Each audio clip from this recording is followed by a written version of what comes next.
Hello everyone, this is Abdul.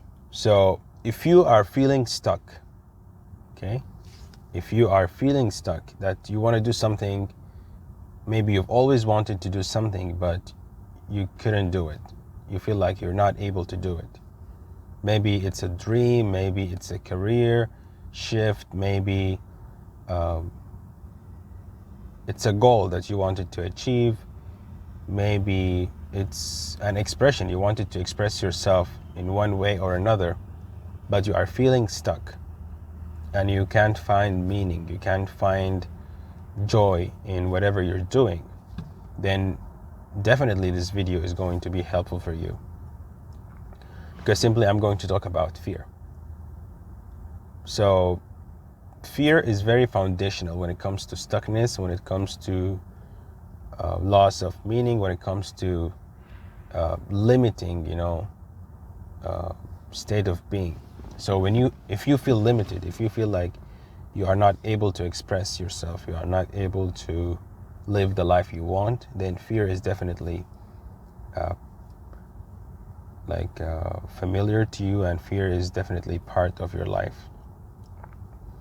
And for me personally, I've experienced this. Fear has always been a barrier. And the moment I started investigating fear and breaking it down to smaller pieces to understand it, I started to break through it. I started to experience experiences that I could never experience before, that I couldn't experience before, that I couldn't live before. So fear is actually a surviving mechanism. It is a surviving mechanism. It is very limiting. When we are afraid, we are trying to survive. We are trying to keep something. We are trying to keep our money.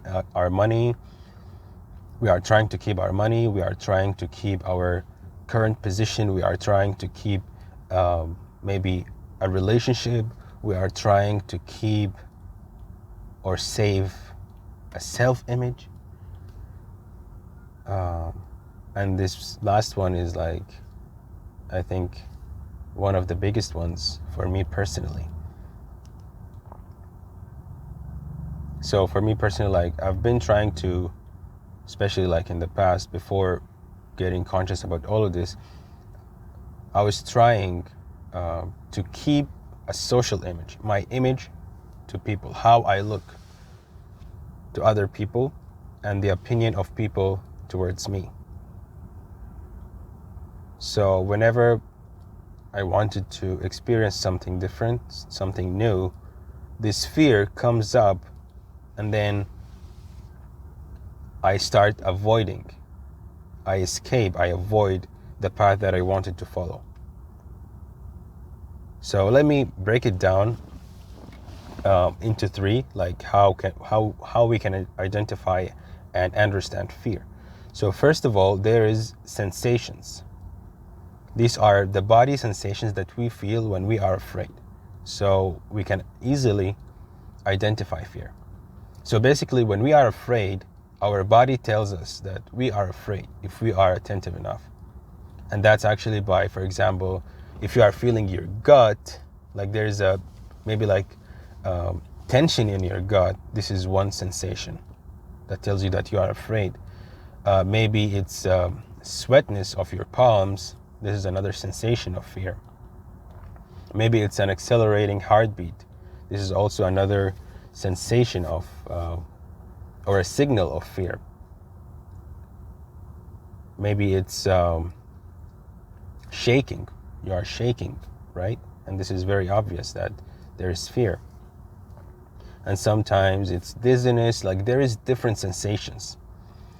So the first thing is to get to know what are the sensations that are related to fear. And secondly, the behaviors or the coping mechanisms that we use in order to live fear unconsciously. The things that we are doing unconsciously, these are called coping mechanisms. And simply I can split it into two, escaping and avoiding.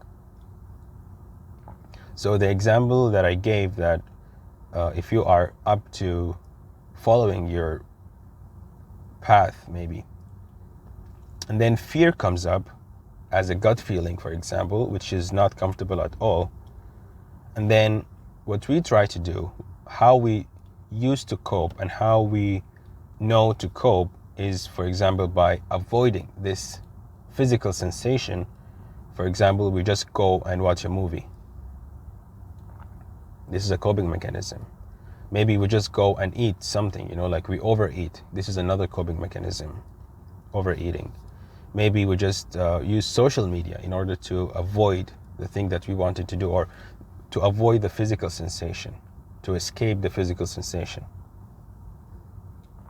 So avoidance and escape, we can avoid and escape through very different things. Maybe like addiction to social media, addiction to eating, addiction to shopping, and it could actually be an extreme case, and we could get addicted to substance in order to avoid the physical sensations that come up as a result of fear.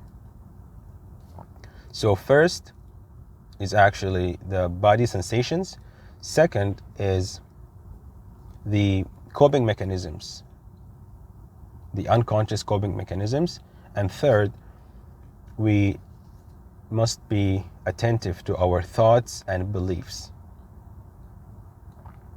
Because, for example, I could have an unconscious belief that if I pursue the things that I want to pursue, maybe like I could get rejected by people, by, like a family member, by a close friend. So these are the beliefs that are underneath the surface, that are below the conscious awareness, that we're not aware of. So if we actually get to know the body sensations, and we get to accept the body sensations, because we are actually in denial. We don't want to feel the body sensations, and therefore we try to avoid and escape, right? So now we need to, instead of avoiding and escaping, we need to acknowledge the body sensations, honoring the body sensations, and accepting the body sensations.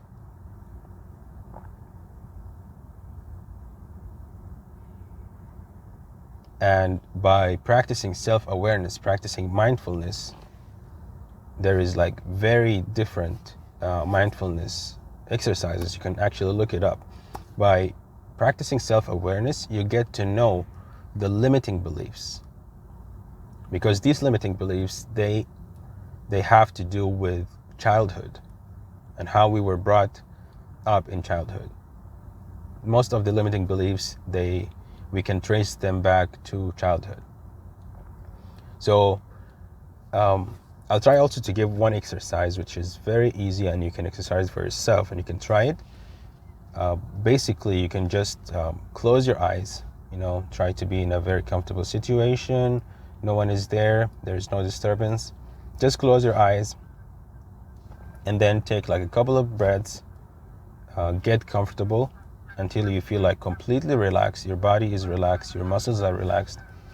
And then you start remembering things that happened in the past that were very scary. You were afraid. Maybe you were a little child and you were afraid. So by bringing these experiences, maybe one experience, you can bring one experience from the childhood, and then you start feeling the same feeling that you felt in the past, in that particular specific experience. And then you get to feel, and once you feel it, the body sensations are going to show up. And as we agreed before, now you are going to acknowledge instead of denying and rejecting. Now you are going to accept the body sensations, and therefore what's going to happen, that this fear is going to be released. And once the fear is released, you are free from that specific fear.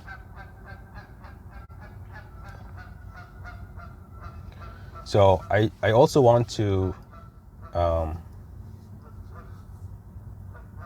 make it clear that this might be very uncomfortable. Maybe like if you had been through like very major traumatic experiences, you should not actually be trying this, because you might actually need someone who's trained to facilitate it for you. So if you think that you had been through major events like maybe war, like very extreme, maybe sexual assault, or an experience that was too overwhelming, then you should definitely not try this for yourself.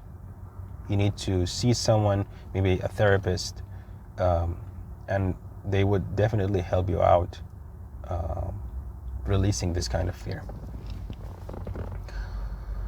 So yeah, I'll try to keep this as brief as possible.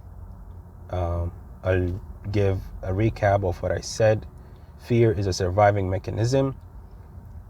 In order to thrive, we need love. Like, we need to feel love. We need to feel that elevated emotion instead of fear. And we need to release the fear, because fear is very limiting, very contracting kind of emotion. And therefore, we need to know, what is fear? What is it about? And as I talked before, number one, body sensations. Number two, coping mechanisms. We need to know what are the coping mechanisms that we have developed. And third, we need to know the thoughts and the limiting beliefs that we have inherited during our past, like childhood and adolescence. So if you find this helpful, please practice it for yourself. Maybe seek guidance. Click the like button and share the video. Thank you for watching.